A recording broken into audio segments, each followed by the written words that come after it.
Bonjour, bienvenue à tous pour ce nouveau webinaire de l'Institut français d'hypnose.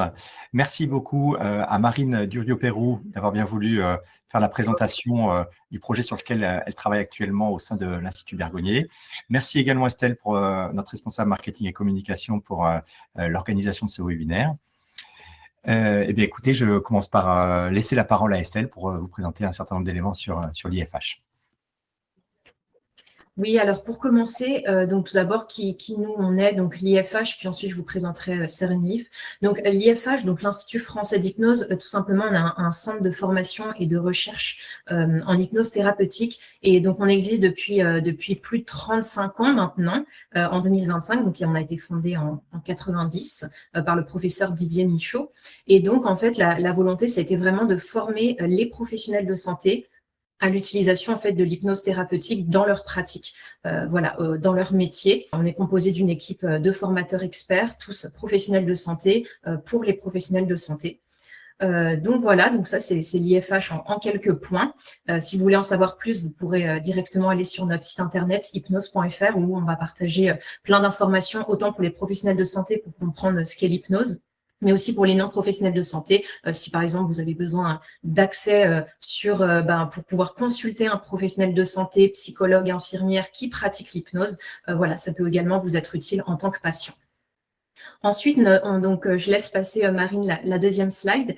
Ensuite, depuis cette année, donc on a lancé ce qu'on appelle une nouvelle offre, une nouvelle marque, donc qui s'appelle Serenleaf. Donc l'année 2025 qui est aussi grande cause nationale au niveau de la santé mentale. On a vu qu'il y a des grands enjeux aujourd'hui, des enjeux humains, que nous on propose aujourd'hui un accompagnement pour les différentes organisations. Ça peut être donc des entreprises, des établissements de santé, que ça soit donc en prévention, mais aussi en cas de crise. Donc voilà, nous ça va être ces 3 points clés là. Et si vous voulez en savoir un petit peu plus sur ce nouvel accompagnement que l'IFH propose, vous pouvez aller consulter le site Serenleaf, donc où vous aurez plus d'informations, et également, si ce genre d'actualité autour de la santé, de la santé mentale vous intéresse, on a également un webinaire le 2 octobre, donc très prochainement, centré sur les nouvelles souffrances psychologiques en 2025, donc notamment avec un psychologue qui pourra parler de ça, et notamment ses effets dans le monde du travail. Donc voilà, vous êtes intéressés, je vous laisse aller voir un peu plus loin. Et puis ensuite, je vais laisser tout de suite la parole à Marine, donc, qui est infirmière spécialisée en hypnose médicale et gestion de la douleur, donc pour présenter vraiment notre sujet du jour, qui est vraiment l'hypnose et le cancer. Merci Estelle, bonjour à tous. Merci aux participants pour votre inscription, être venus écouter un bout de mon histoire aujourd'hui. Je vais vous raconter comment l'hypnose a transformé ma pratique d'infirmière en cancérologie, et je vais d'abord, dans un premier temps, vous présenter l'étude Hypno-AJA, qui veut dire hypnose pour les adolescents et jeunes adultes. Ensuite, vous pourrez visionner une vidéo d'une séance d'hypnose que j'ai effectuée auprès de Jules, jeune patient qui a été inclus dans l'étude. Et ensuite, vous aurez 2 enregistrements audio. Un premier témoignage de Léa, une jeune patiente qui était aussi inclue dans l'étude, puis un témoignage de sa maman pour confronter les 2 visions de la maladie. Donc, je remercie aussi l'IFH pour leur invitation, et c'est un premier webinaire pour moi. Donc, je vais faire en sorte d'être à la hauteur. Alors, en 2 mots, au niveau de mon parcours professionnel, j'ai été diplômée en 2012 et j'exerce à l'Institut Bergonié depuis 2013. J'ai toujours travaillé en secteur de soins en oncologie médicale, et il y avait des lits dédiés pour les adolescents et jeunes adultes. Donc, j'ai appris à travailler à leur côté, à comprendre un peu leurs spécificités. Et puis, il y a tout de suite eu un feeling avec ces patients que j'aime prendre en charge. Je me suis formée et j'ai obtenu le DU hypnose en 2019 à la fac de médecine. Ensuite, j'ai remporté 2 appels à projets consécutifs. Un premier en 2020 qui m'a permis d'obtenir du temps dédié à hauteur de 80% pour pouvoir développer Hypno-AJA 1, qui a débuté donc en 2022. Entre-temps, je me suis formée au DU douleur également, que j'ai obtenu en 2021 et qui est complètement complémentaire au DU hypnose.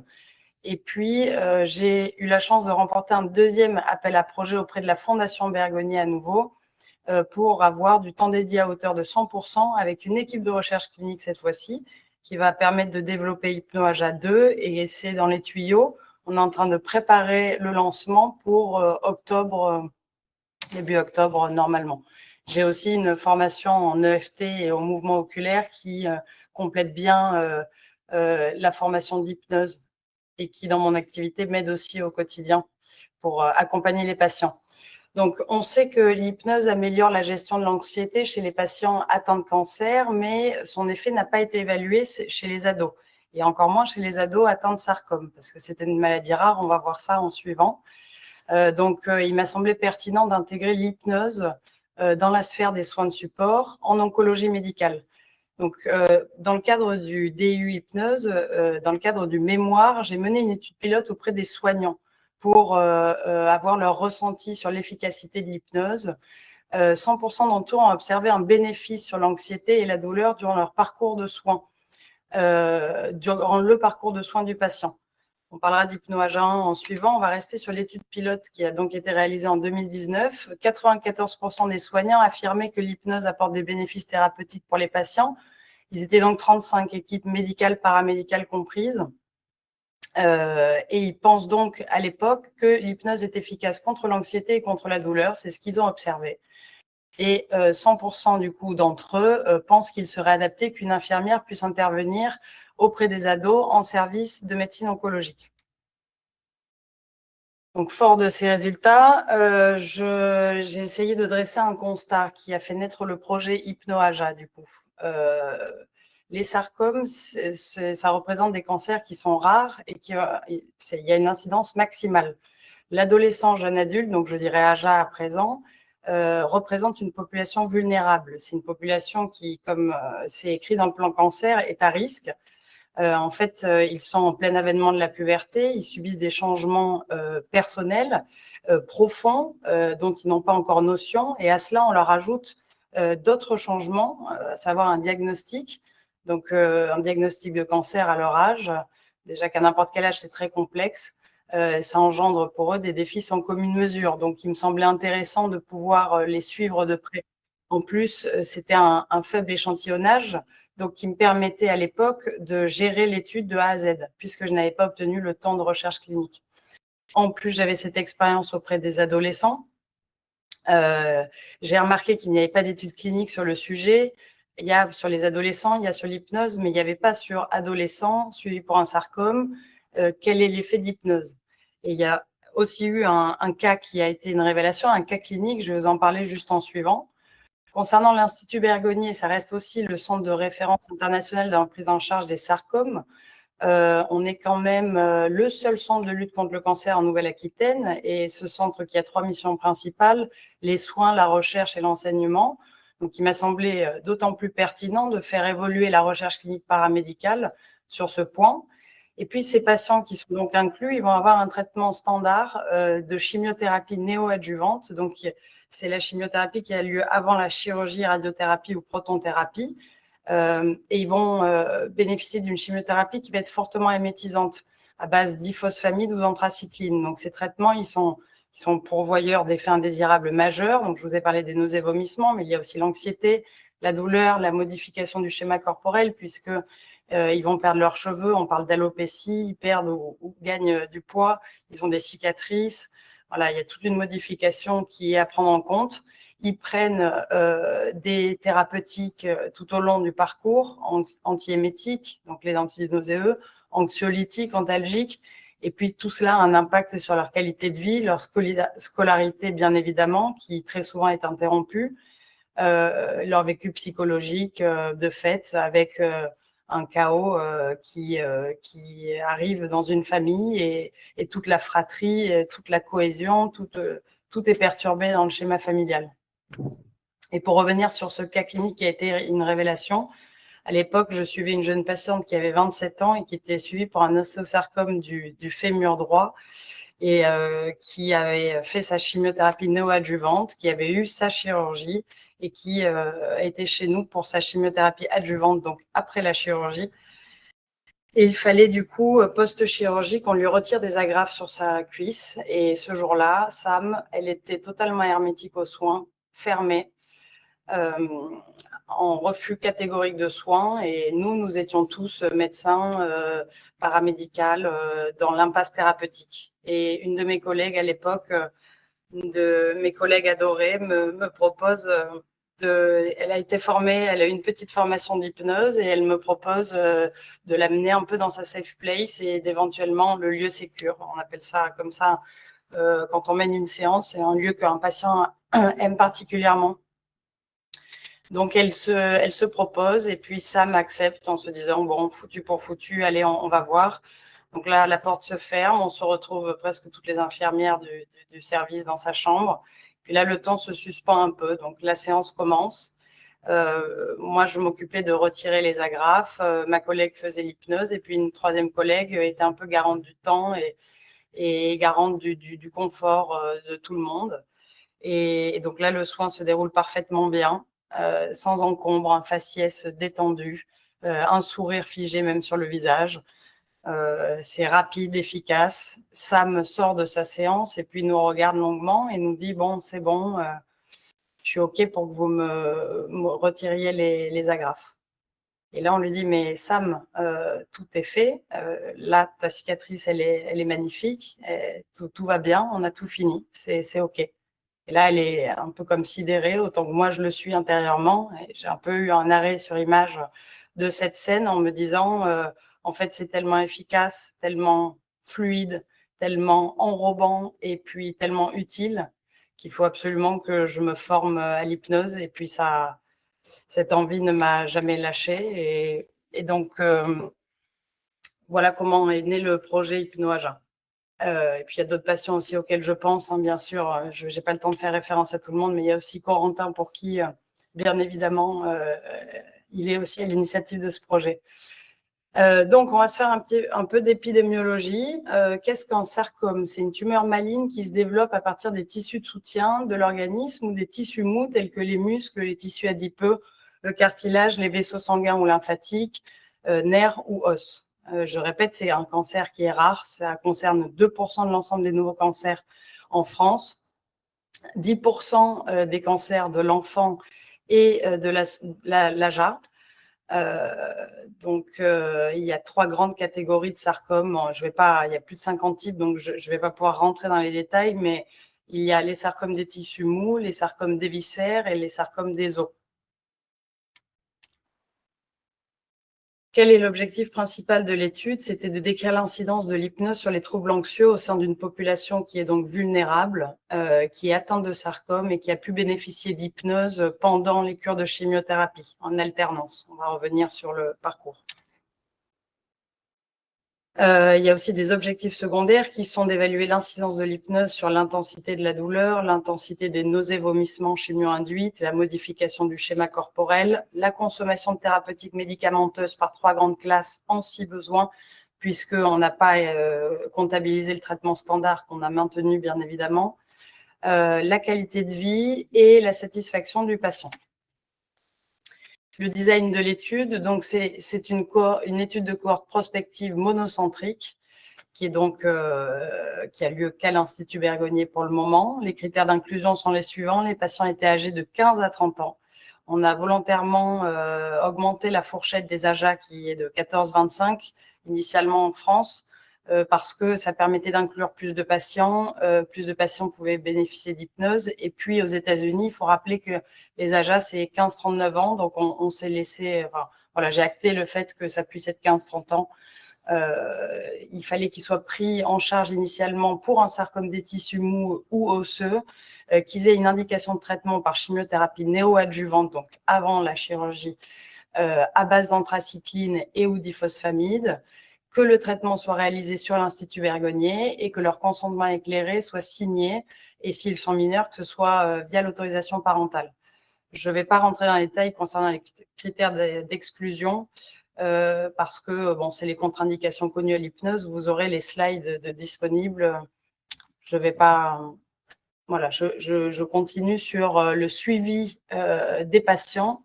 Donc, vous avez en doré les cures avec hypnose. Donc, c'est les cures paires. Donc, le patient arrive, il est diagnostiqué. Je l'inclus avant la première cure. Et j'évalue d'emblée via une échelle numérique de 0 à 10, très simple. On est parti sur des formats simples parce qu'un ado, comme vous le savez, ça ne veut pas s'embarrasser de choses voilà, futiles ou de paperasse. Donc, dans l'idée, je suis partie du principe que c'était déjà assez contraignant pour eux d'être hospitalisés, etc. Donc, je voulais du confort et pas de paperasse supplémentaire. Donc, je n'ai pas évalué l'image corporelle avant de commencer les traitements parce que je suis partie du principe qu'il n'y avait pas de modification.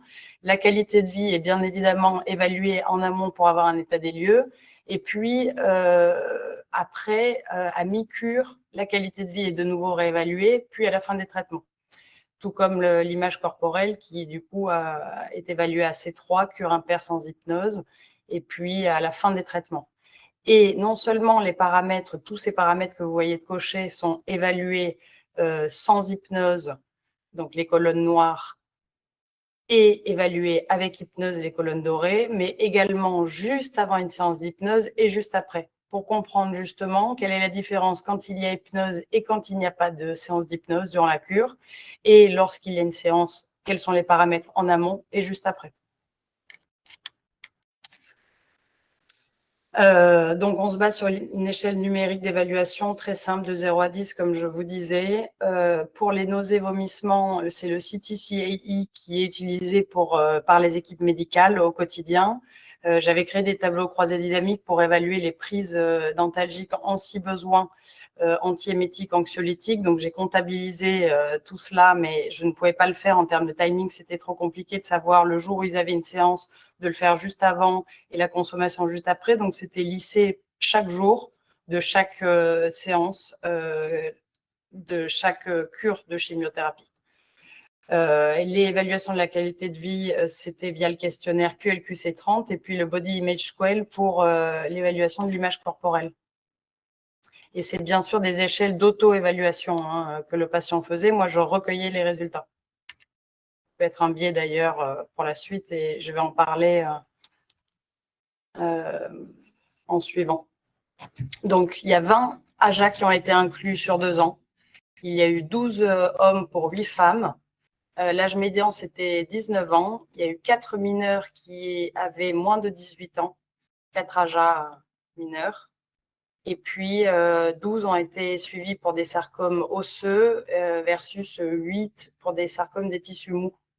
Alors, vous allez peut-être vous dire que c'est un faible échantillonnage, mais pour le coup, j'ai apprécié que c'est à la hauteur de la prévalence de cette maladie qui est rare, comme je disais tout à l'heure.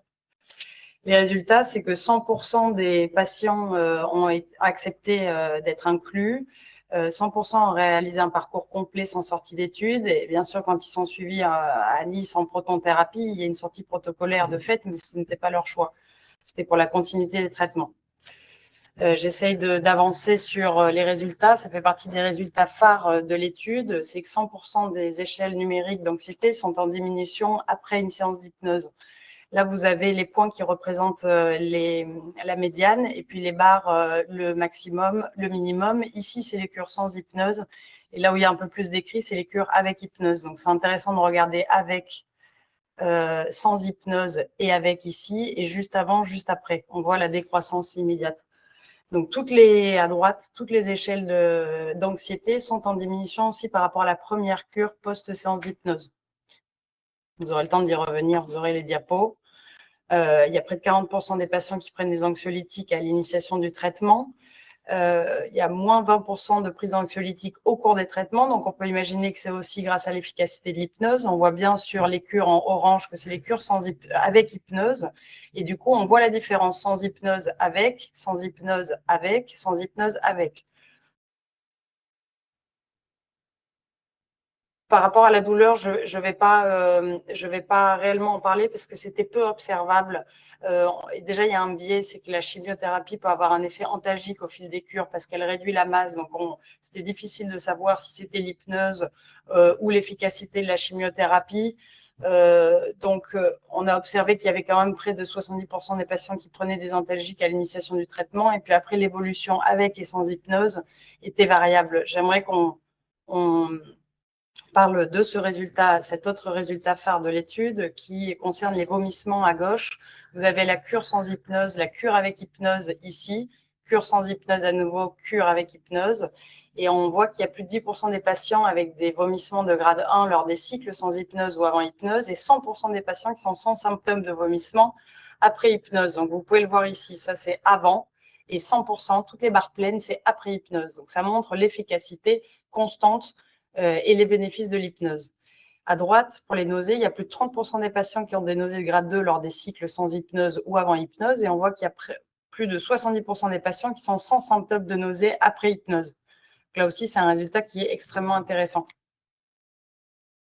70% des patients ou plus ont pris des antiémétiques à l'initiation du traitement, et il y a quand même une diminution notoire aussi de la consommation d'antiémétiques lors des cycles avec hypnose.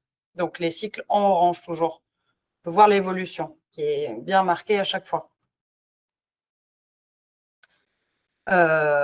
Et voilà, ça c'est pour les traitements de manière globale, mais je vais pas pouvoir développer, donc je continue. La satisfaction, mon curseur, c'est un peu énervant parce qu'il devrait être à 100%, c'est 10 sur 10 certes, mais il y a un des jeunes qui avait jugé que la chambre était trop sombre. Donc je lui ai dit qu'il avait impacté mes stats parce que ça ne concernait pas le projet. Donc bon voilà, c'est à prendre en compte. Ils étaient tous contents.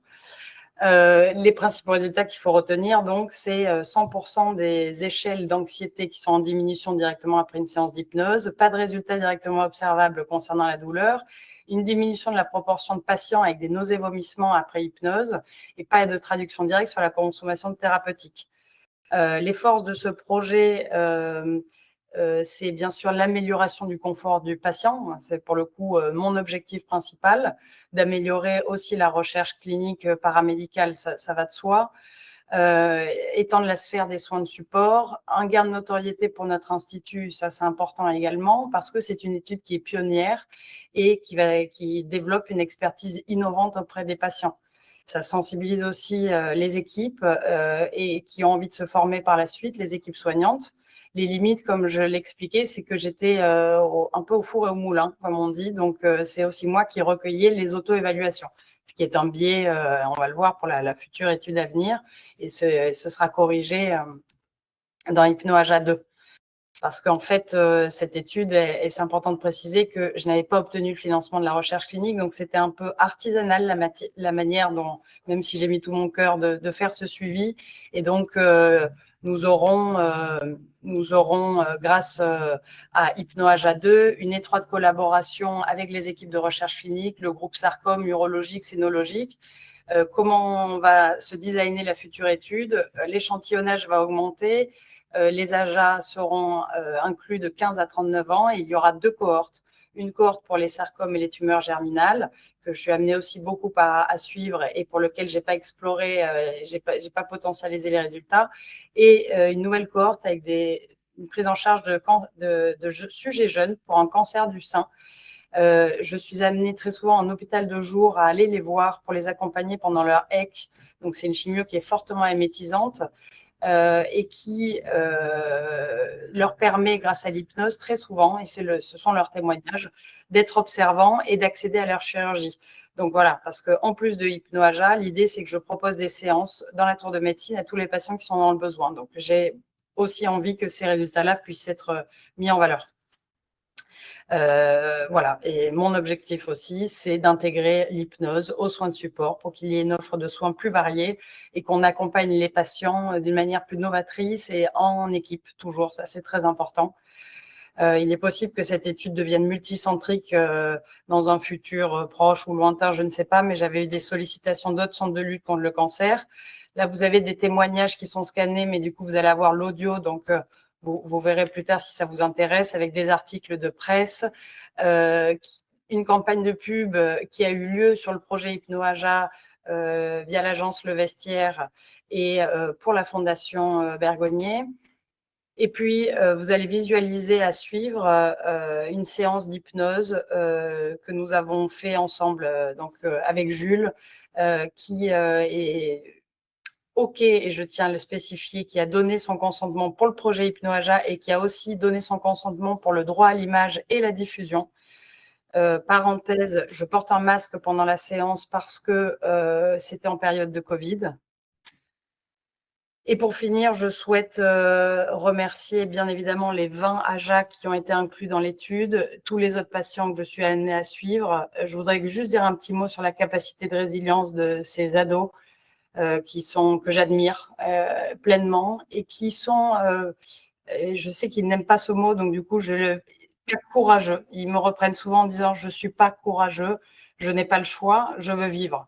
Donc voilà, moi, c'est un peu l'essence qu'ils mettent dans mon moteur.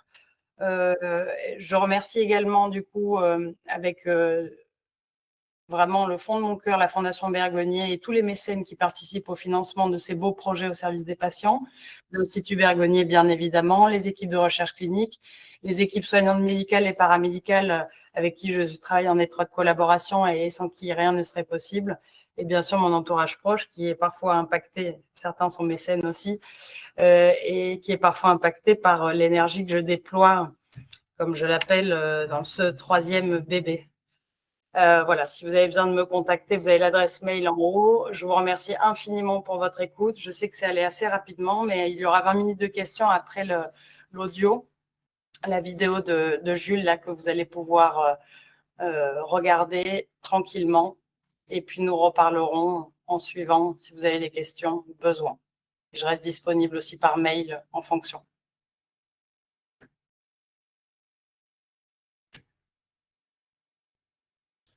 Voilà, donc Jules, un jeune patient qui a fait partie du projet HypnoAja, qui est aussi déjà sur les réseaux, via YouTube, et le lancement va arriver. Je vous souhaite un bon visionnage.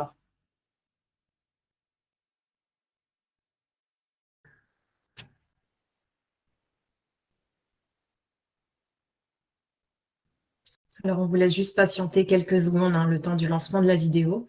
Et ensuite des témoignages. Et après, comme Marine vous l'a dit, on passera aux questions-réponses. Vous avez encore le temps de poser vos questions dans le chat, hein. Allez-y. Merci.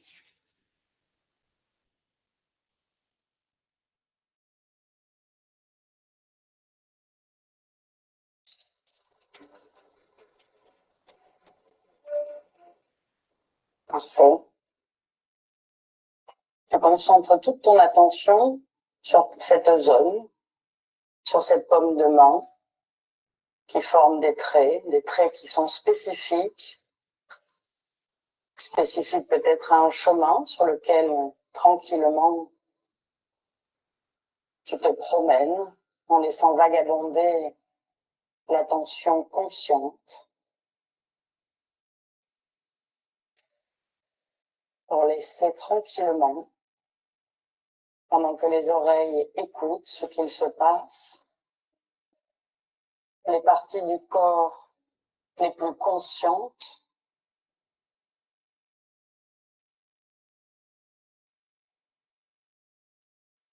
s'ensommeiller tranquillement. La respiration se fait naturellement en inspirant par le nez, pourquoi pas de l'air frais, en soufflant par la bouche cet air qui ressort naturellement plus chaud. Voilà. Pour laisser diffuser cette oxygénation de la base du crâne jusqu'aux orteils. Laisser les bruits alentours se faire et se défaire, cela n'a aucune importance. Dans ce temps, tu sens que l'attention diminue. Peut-être que les tensions résiduelles également s'estompent. Celles localisées vers l'estomac. Laisse les pensées se diffuser autant que les sensations parfaitement bien circulent. Très très bien. Parfaitement bien. Continue de concentrer cette inattention sur la manière dont le corps respire, pendant que l'esprit inconscient, lui, a cette capacité à vagabonder. Et pendant ce temps, ce bras que je maintiens pour le moment sera un autre ancrage possible que tu pourras utiliser en pleine concentration préopératoire ou post-opératoire, pourquoi pas, comme un soutien supplémentaire, comme un tuteur, un accompagnateur, toujours présent à tes côtés, qui restera droit, figé, à te surveiller avec bienveillance, à t'épauler, à décider peut-être de la manière dont ton énergie pourra se canaliser et se distribuer dans chaque partie de ton corps. Parfaitement bien. Grâce au pouvoir de l'intention, tu es tout à fait capable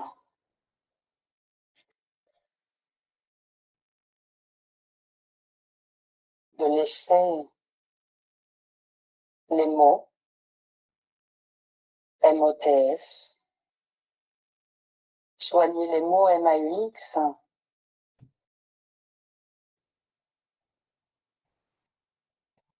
qui pourraient se faire et se défaire d'un jour à l'autre.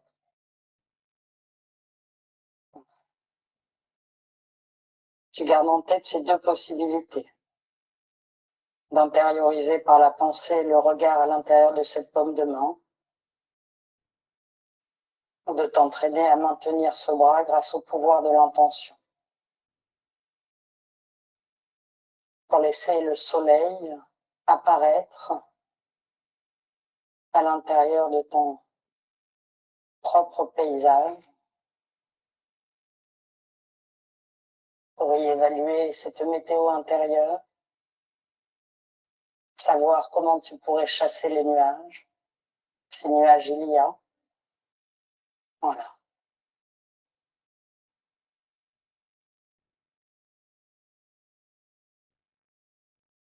Tout cela en prenant le temps de faire ces brèves introspections qui permettent à ton corps, pendant ce temps, de récupérer sa vitalité, son énergie,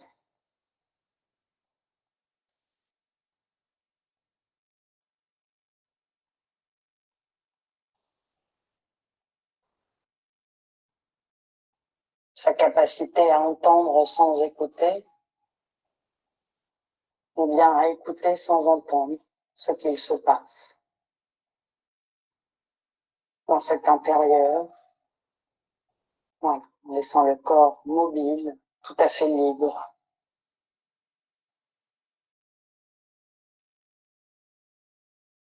Pour profiter pleinement de cet instant.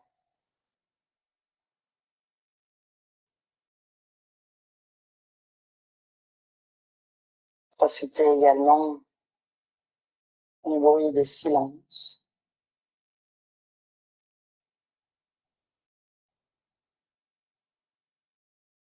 Décryptez peut-être la manière dont les bruits silencieux se font.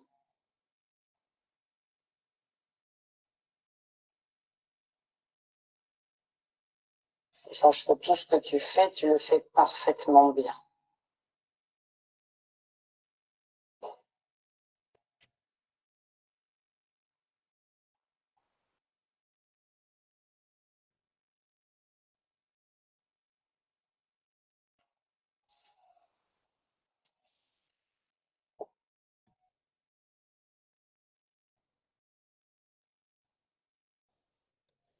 Peut-être que les sensations que tu ressens à présent dans ton corps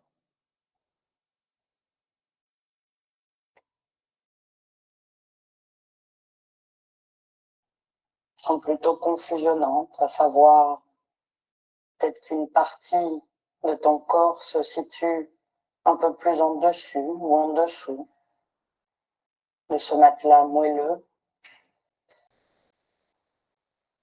dans lequel tu figes ton attention consciente.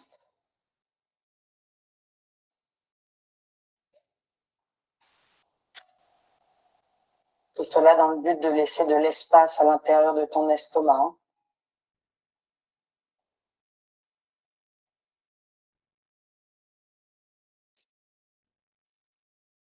pour que les fluides circulent, que le péristaltisme se fasse et que le ressenti s'amoindrisse, comme une anesthésie que tu es capable de faire grâce à nouveau au pouvoir de ton intention. Grâce au fait de ensoleiller un peu plus encore cette météo intérieure, ce paysage de bord de mer, pourquoi pas, dans lequel tu laisses tous les éléments se confondre, peut-être le ciel se refléter dans la mer, ou la mer se refléter dans ce ciel, mer glacée, ciel bleu peut-être,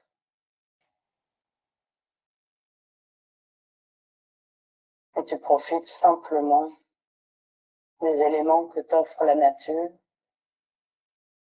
à savoir ces rayons de soleil d'hiver, cette vitamine D, ces odeurs iodées.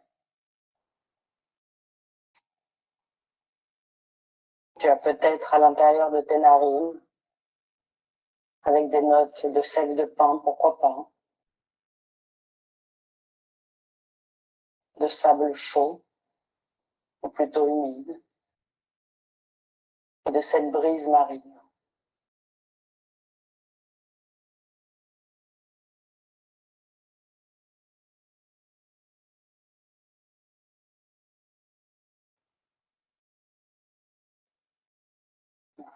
Laisse les choses se faire.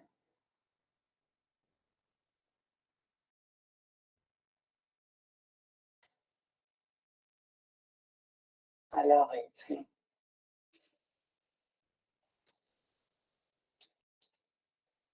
Se replacer en leur centre pour trouver le juste équilibre.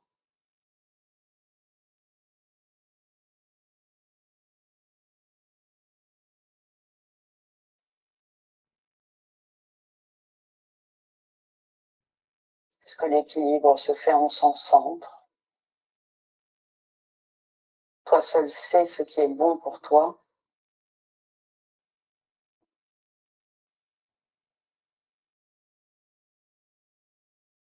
Sur ce chemin qui tend peut-être vers des pensées ensommeillées à présent.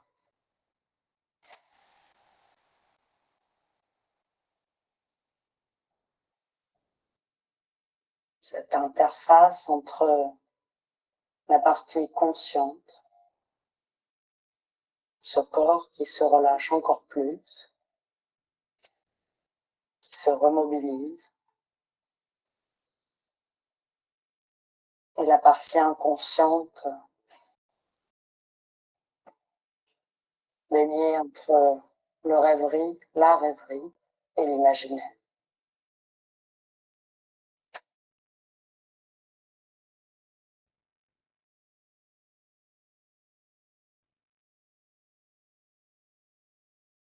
Parfaitement bien.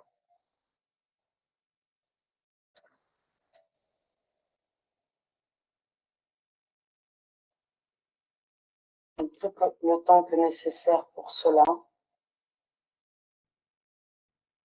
observe ce qu'il se passe.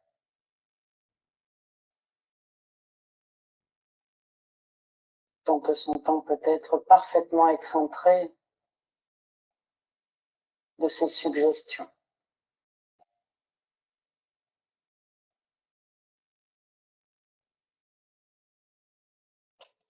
Peut-être retiendras-tu un mot en particulier ou une sensation que tu pourras redéployer à ta guise. Peut-être dès ce soir, peut-être demain,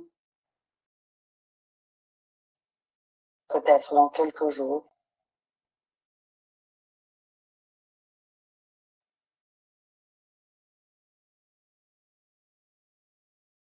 En étant l'acteur principal de cet état d'hypnose,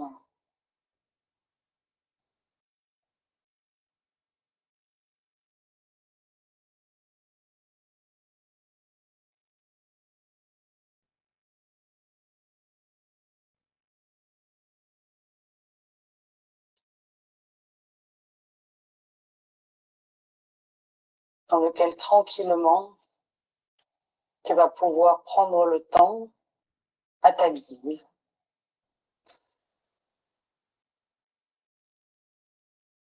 de faire le choix de revenir tranquillement à l'aide d'une inspiration profonde, pourquoi pas.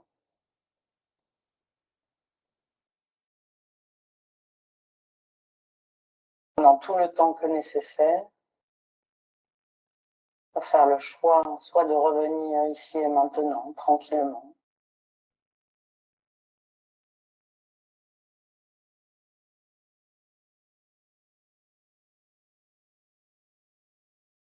de te réensommeiller un peu plus tard.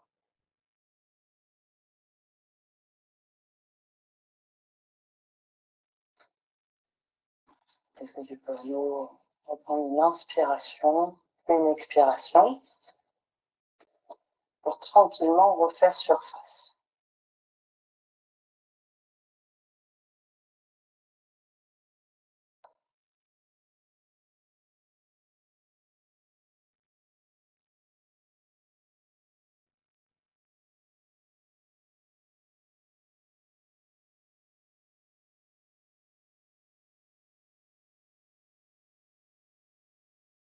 Donc à suivre, on va vous passer l'enregistrement lu par deux de mes collègues, 2 enregistrements comme je vous disais. Je remercie donc mes collègues de s'être prêtés au jeu, et j'ai aussi eu l'autorisation de la maman de Léa pour la diffusion de ces témoignages qui sont percutants et qui montrent tout l'intérêt au quotidien de cette pratique.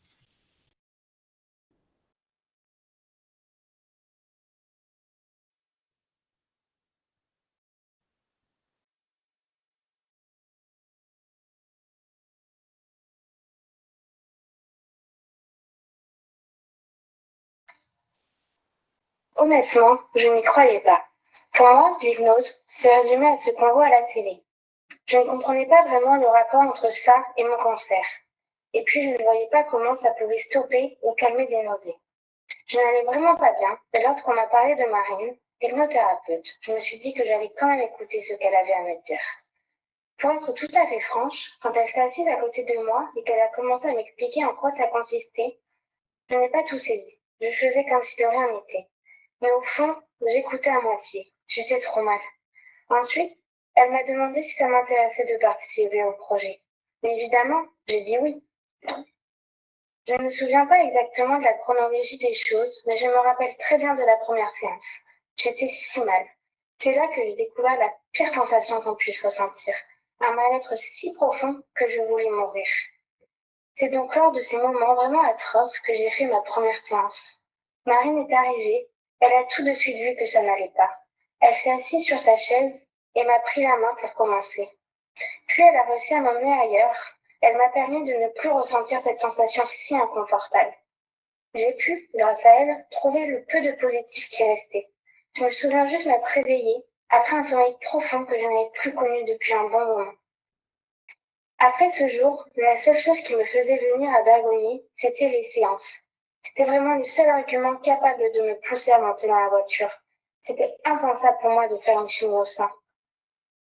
S'il y a bien une chose de positive dans cette foutue maladie, c'est l'hypnose. Toute ma vie, je me servirai de ces précieux conseils. Elle sera pour toujours dans un coin de ma tête, à me dire quoi qu'il arrive, que je peux tout surmonter. Là, vous allez pouvoir profiter de témoignage de la maman de Léa pour confronter les deux visions.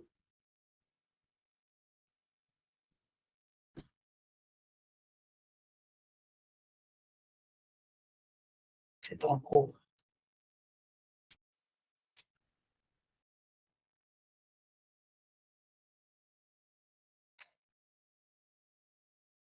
« 20 juin 2022. Ma fille, Léa, est entrée à Bergogny le 7 février 2022, afin d'y entamer une chimiothérapie pour traiter un rhabdomyosarcome, localisé dans la cavité profonde du sinus phénoïdal. Le protocole de soins comprenait 9 séances de chimiothérapie, ainsi que 6 semaines de protonthérapie. Léa était alors âgée de 17 ans. Elle a dû en une journée dire adieu à son projet de passer le bac à la fin de l'année, arrêter les cours car ses maux de tête lui rendaient impossible leur suivi, et arrêter de monter à cheval, que ce soit pour le plaisir ou en compétition. La vie s'est tout à coup retrouvée suspendue. Nous n'avons plus rien maîtrisé, ni l'état de santé de Léa, ni son moral, ni ses angoisses, rien. Lorsque Léa et moi sommes arrivés à l'étage 2 de Bergognier, au matin de cette première chimio, nous étions terrorisés, emplis d'incertitudes, mais décidés à en découdre avec la maladie coûte que coûte. La chimio a démarré. Tout s'est tout de suite très mal passé. Léa a été victime de nausées épouvantables et très répétitives, qui la vidaient de toutes ses forces, la déshydrataient et lui procuraient un mal-être qu'elle ne parvenait pas à contrer. C'est alors que Marine est intervenue, lui proposant des séances d'hypnose pour la soulager et lui permettre de trouver en elle la capacité de lutter contre les nausées et ce mal-être qui la laissait prostrée, rongée d'angoisse, alors que jamais Léa n'avait montré le moindre signe d'anxiété. Au fil des jours, elle s'est mise à attendre les séances d'hypnose, car elles représentaient souvent le seul moment de bien-être de sa journée. Je laissais dans sa chambre une Léa fermée, recroquevillée, emprisonnée dans ce que j'appelais sa bulle de souffrance, et retrouvais, après le passage de Marine, ma fille avec des traits détendus, momentanément apaisée et reposée, plus à même d'endurer sa chignon. Hors de Bergognier, Léa mettait souvent en pratique les conseils de Marine, afin de ne pas se laisser déborder par ses émotions si la situation devenait angoissante ou préoccupante à ses yeux. Il en a été ainsi lors de sa visite pré-traitement au centre de protonthérapie de Nice, pendant la confection de son masque de contention. Il lui a été demandé de rester immobile sous le matériau destiné à réaliser son masque et de ne plus bouger pendant 20 minutes. Le calme dont elle a fait preuve a impressionné les deux techniciens, habitués aux mouvements de panique ou impatience des patients. Léa a renforcé sa connaissance d'elle-même avec l'hypnose. Elle a appris à savoir où placer ses limites dans cette épreuve traversée. Ces séances ont constitué un havre de paix, de bien-être et un moment de répit au milieu de la tempête. Elle n'aurait pas pu rester aussi combative, aussi déterminée et à ne rien lâcher sans les visites de Marine. En tant que maman, j'ai été très souvent impuissante à soulager ma fille lorsqu'elle allait mal, lorsqu'elle souffrait, lorsqu'elle-même ne savait pas définir ce qui n'allait pas. Les visites de Marine étaient une bouffée d'air frais, un moment où je pouvais espérer voir Léa redevenir un peu elle-même, sourire et converser. Alors, on peut être dubitatif. On peut avoir une circonspection légitime au sujet de l'hypnose. Mais ce qu'il ne faut pas, c'est la rejeter sans avoir au moins essayé.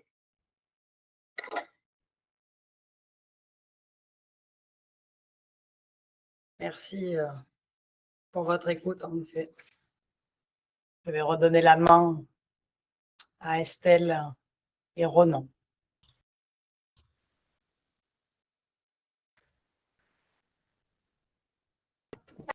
Bonjour. Enfin, rebonjour. Merci beaucoup, Marine, pour ce témoignage, hein, vraiment très, très intéressant et même poignant. On peut remercier, je pense, aussi l'Institut Bergognier d'avoir fait en sorte que ce type de projet puisse avoir lieu. Et Rémi, informaticien qui est à mes côtés, qui a géré une main de maître. Également.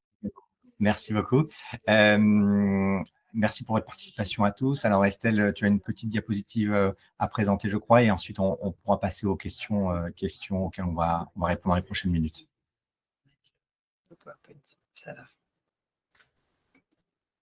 Je laisse du côté de Marine repartager le diapo. Et voilà sur en fait tout simplement nos moyens de contact si vous voulez en savoir plus, etc. sur ce que l'on propose à l'Institut français d'hypnose, ce qu'on peut faire autour de l'hypnose. J'attends que la diapo arrive. Oui, voilà, donc comme on vous l'a expliqué au début assez rapidement, nous voilà, on va proposer des formations en hypnose et en communication thérapeutique. Donc vous avez ici projeté voilà un résumé de ce que l'on propose, donc que ce soit voilà des formations rapides d'une journée jusqu'à des formations longues, expertise en hypnose qui vont durer sur 28 jours, donc sur 2 ans. Et donc, voilà, si vous voulez en savoir plus sur tout ça, vous pouvez nous contacter. Donc, soit nous contacter directement, vous verrez, donc on a le numéro de téléphone, l'accès au site web, vous pouvez nous envoyer un mail aussi. Et si vous voulez en savoir plus sur tous ces moyens, toutes ces informations qu'on peut transmettre sur l'hypnose, vous pouvez également vous inscrire à notre newsletter et vous aurez notamment accès à ce genre d'événements. Donc, vous serez au courant vraiment de toutes nos actualités. Ensuite, le temps tourne un petit peu, donc on va pouvoir passer, je pense, directement à la partie questions-réponses. Donc, dans le chat, on a eu quand même des personnes qui vous ont félicité pour cette présentation, Marine, sur les beaux témoignages, comme Roland disait, très poignants. Donc merci pour vous pour ça. Et donc, on a une première question. Donc de Laurine qui explique donc qu'elle est infirmière en oncologie et formée à l'hypnose, mais elle ne l'a pas encore appliquée dans son service. Donc elle demande quand et comment se déroulent les séances d'hypnose dès leur arrivée à l'hôpital, avant de lancer la chimio, pendant ou à chaque séance de chimio. Ont-ils pratiqué l'auto-hypnose pendant ces séances ou non? Alors, le but ultime de l'accompagnement en hypnose, pour le coup, c'est ça. Je n'ai pas eu le temps d'en parler, mais c'est de leur apprendre à faire de l'auto-hypnose. Et c'est ce que Léa disait très justement, et aussi sa maman, sur l'auto-hypnose à domicile pendant les séances de protonthérapie. Voilà, le but, c'est pas de les rendre dépendants de la pratique et de moi, mes services, mais plutôt de les rendre autonomes au fil des cures. Et comment se déroulait le parcours? L'inclusion avait lieu lors de la première venue du patient, lors de sa première cure. Donc, je me présente, je lui explique le projet, je l'inclus, je lui laisse de l'air parce qu'il y a beaucoup de monde qui vient se présenter et tous les soins de support qui sont en soutien auprès du patient. Et puis, la séance d'hypnose avait lieu lors de la deuxième cure, à un moment de leur choix et à mi-chimio. Ça, c'était la seule règle qui était fixée pour que les évaluations soient logiques et claires. C'est que chaque patient bénéficiait de sa cure d'hypnose à mi-chimio. Donc, si elle durait 5 jours, c'était à J3. Si elle dirait 2 jours, c'était… pour le coup, il n'y avait pas 2 jours, mais c'était plutôt 5 jours le format et c'était souvent du coup à J3. Et après, ceux qui choisissaient, en général, un ado avant 11 h, on n'ouvre pas la porte. Donc, c'était plutôt en début d'après-midi. Je ne sais pas si je réponds à toutes les questions de Corinne.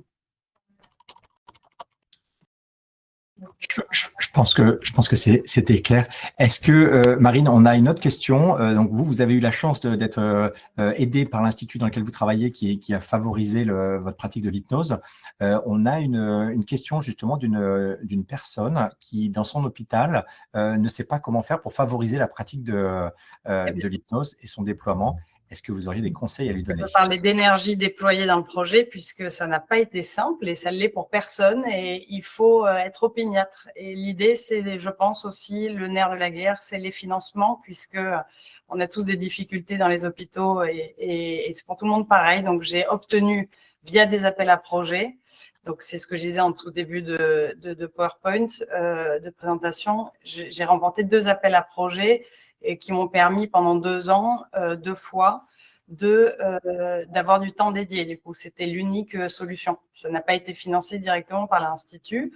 Ça le sera à terme, je l'espère, pour prendre le relais sur ces appels à projets et ce beau projet qui permet à tous les patients de bénéficier d'hypnose à ce jour.